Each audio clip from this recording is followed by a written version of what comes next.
लगता है कि धीरे धीरे जिस हिसाब से कार्यकर्ताओं में उत्साह है और आवेदन है भारतीय जनता पार्टी के प्रति उत्साह है, लगभग मुझे लगता है 1000 से ऊपर के जो बायोडाटाज हैं, रिज्यूम्स हैं, वो हमें मिलने वाले हैं। देखिए, कांग्रेस के लिए अब कहने को कांग्रेस के नेताओं के पास ही कुछ नहीं बचा। सबसे पहली बात तो ये, अब देश धीरे धीरे कांग्रेस मुक्त भारत होता जा रहा है और ना कोई कांग्रेस के पास नीति है, ना कोई नीयत है, ना कोई स्ट्रक्चर है, ना कोई उनके पास कोई संगठन है और केवल गांधी परिवार की पार्टी बन करके रह गया। और 2014 के बाद का गुरुग्राम हम सबको पता है। 14 से पहले गुरुग्राम की क्या स्थिति थी, जाम का शहर बना रहता था, सारी समस्याएं थी। 14 के बाद में हमारी सरकार ने बहुत विकास के काम किए।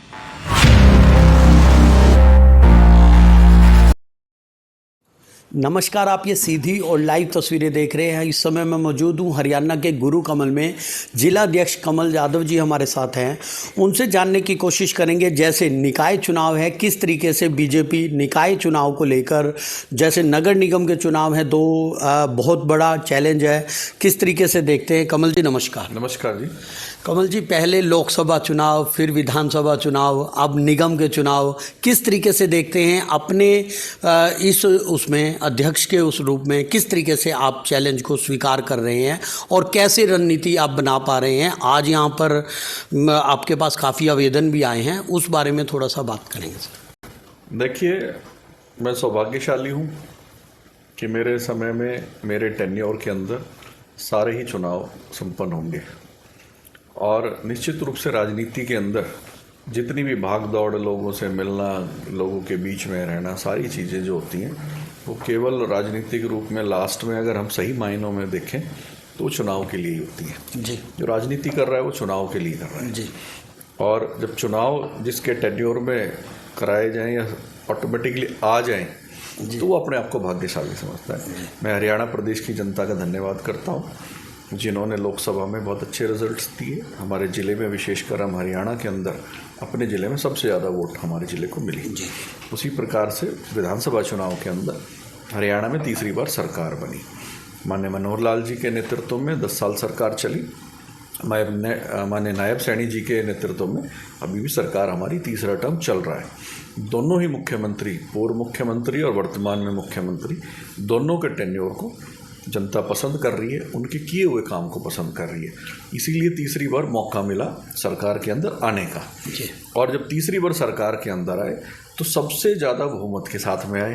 तो इसका मतलब जो हमारे जितने भी काम सरकार के द्वारा, चाहे वो मोदी जी के राज में, चाहे वो केंद्र सरकार हो, चाहे प्रदेश सरकार हो, दोनों के काम को पसंद करते हैं।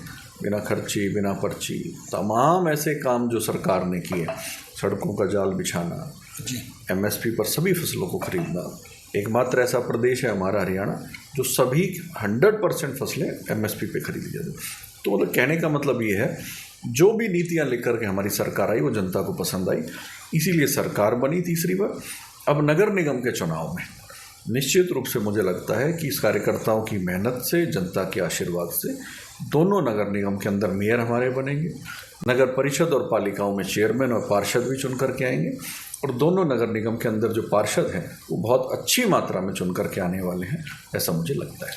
आज पूरे करण कमल में, अगर मैं बात करूं गुरु कमल में, यहाँ पर पूरा चर्चाओं का बाजार भी गर्म है, किसको टिकट मिलेगी, किस तरीके से, कितने आवेदन आज आपको प्रत्यक्ष रूप से, अप्रत्यक्ष रूप से मिले हैं और किस किस फैक्टर के भी आप पर बीजेपी, अगर बात करूँ, टिकट का आवंटन करेगी और कब तक ये प्रक्रिया लगभग पूरी हो जाएगी। 11 तारीख बहुत दूर नहीं है।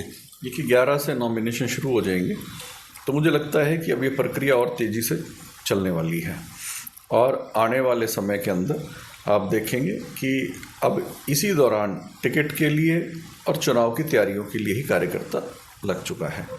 मुझे लगता है कि अभी सब वर्किंग चल रही है, किस हिसाब से क्या क्या है, और बहुत जल्द टिकटें डिक्लेयर हो जाएगी। लगभग कितने आवेदन, एक एवरेज की बात है, किस तरीके से, क्योंकि बड़े बड़े बोर्डों की, बड़े बड़े फ्लैक्स बोर्ड की इस समय कमी नहीं हो रही है। शहर में चारों तरफ लगे हुए हैं भावी पार्षद उम्मीदवार। बीजेपी हर एक व्यक्ति अपने आप को भावी पार्षद उम्मीदवार कह रहा है। वहाँ पर किस तरीके से बीजेपी मैनेज करेगी, सभी उम्मीदवारों को साथ लेके भी चलना है, आगे कोई बगावत के सुर ना आए, किस तरीके से वहाँ पर क्या कहेगी। मुझे लगता है कि धीरे धीरे जिस हिसाब से कार्यकर्ताओं में उत्साह है और आवेदन है भारतीय जनता पार्टी के प्रति उत्साह है, लगभग मुझे लगता है 1000 से ऊपर के जो बायोडाटाज हैं, रिज्यूम्स हैं, वो हमें मिलने वाले हैं जी। लगभग। तो किस नीति के आधार पे, क्या कोई किस तरीके से क्या क्या आवंटन, क्या दायरा रहेगा, किस उसके अनुसार आप टिकटों का आवंटन किस तरीके से देखते हैं, क्योंकि हर एक उम्मीदवार अपने आप को स्ट्रॉन्ग मानता है। पार्टी का समर्पित कार्यकर्ता और जीतने वाला कैंडिडेट हो, जी यही मेन फोकस हमारा रहेगा जी। और मुझे लगता है जो पार्टी का समर्पित और जिताऊ कैंडिडेट होगा उसको पार्टी चुनाव लड़ेगी। दूसरी पार्टी, हालांकि आपके शहर में भी हमारे शहर में दूसरी पार्टी भी, कांग्रेस भी हालांकि कह रही है कि हम यहाँ पे करेंगे, क्या कहेंगे उनके लिए, कुछ कहेंगे आप?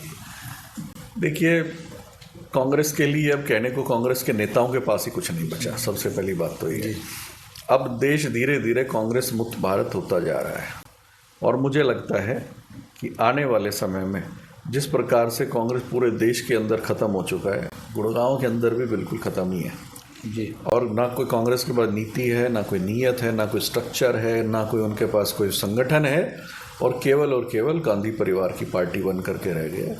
आज भी आप देखिए, खड़गे जी को नाम का अध्यक्ष तो बना दिया, लेकिन उसको बेचारे को कुर्सी तक नहीं मिलती है जी। जो भी, अगर उनको पानी का गिलास भी पीना होता है तो वो राहुल गांधी से पूछ करके पीते हैं। तो इस प्रकार की स्थिति उनके राष्ट्रीय अध्यक्ष की है, तो मुझे नहीं लगता कि इस पार्टी में कुछ होने वाला है। अब एक अंतिम सवाल मेरा ये है, गुरुग्राम नगर निगम में ट्रिपल इंजन की अगर सरकार बनती भी है आपके यहाँ पर, तो किस तरीके से गुरुग्राम की मुख्य रूप से जो समस्याएं की आप बात करते हैं, किस तरीके पे बीजेपी उस तरीके से अपने आप को बात करेगी? सर देखिए, 2014 से पहले का गुरुग्राम और 2014 के बाद का गुरुग्राम हम सबको पता है। 14 से पहले गुरुग्राम की क्या स्थिति थी, जाम का शहर बना रहता था, सारी समस्याएं थी। 14 के बाद में हमारी सरकार ने बहुत विकास के काम किए। जितने भी काम पेंडिंग हैं या बचे हुए हैं या और जनरेट हो रहे हैं, उन काम को करने का हमारा पूरा मन है।